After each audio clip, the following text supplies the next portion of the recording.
Welcome to Viveka food channel.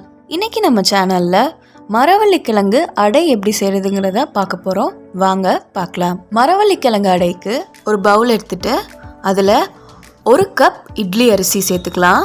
கூடவே தேவையான அளவு வரமிளகா, நான் 10லேருந்து 12 வரமிளகா சேர்த்துக்கிறேன். சேர்த்துட்டு இது எல்லாத்தையும் ஒரு 5 மணி நேரம் ஊற வச்சுக்கலாம்.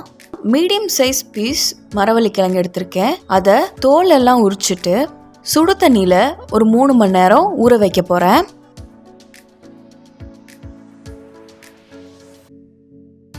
இட்லி அரிசி, மிளகா இது ரெண்டும் ஒரு 5 மணி நேரம் ஊறிடுச்சு. நம்ம ஊற வச்சு எடுத்த மரவள்ளி கிழங்கு பீசஸை இந்த அரிசி மிளகா கலவையோடு சேர்த்து நம்ம மிக்சியில் நல்லா அரைக்க போகிறோம். கூடவே தேவையான அளவு உப்பு சேர்த்துட்டு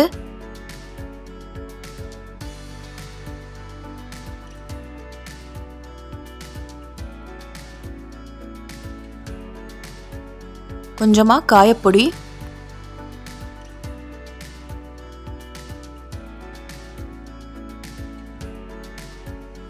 தேவையான அளவு தண்ணி சேர்த்துட்டு தோசை மாவு கன்சிஸ்டன்சிக்கு இதை நம்ம ரெடி பண்ணிக்கலாம். நம்ம இப்போ இதை தோசை சுட்டு எடுத்துக்கலாம். கிழங்கடை வேகிறதுக்கு கொஞ்சம் டைம் ஆகும், அதனால் லோ ஃப்ளேம்லையே இதை நம்ம நல்லா 2 பக்கமும் வேக வச்சு எடுத்துக்கலாம். கிழங்கடை இப்போ தயாராகிடுச்சு. ரொம்பவே ஹெல்த்தியான டேஸ்டியான டிஷ்ஷு. இதை ட்ரை பண்ணி பார்த்துட்டு எங்களுக்கு உங்களோட ஃபீட்பேக் சொல்லுங்கள். இந்த மாதிரி டேஸ்டி அண்ட் ஹெல்த்தியான டிஷ்ஷஸ்க்கு விவேகா ஃபுட் சேனலை சப்ஸ்கிரைப் பண்ணுங்கள். தேங்க்ஸ் ஃபார் வாட்சிங்.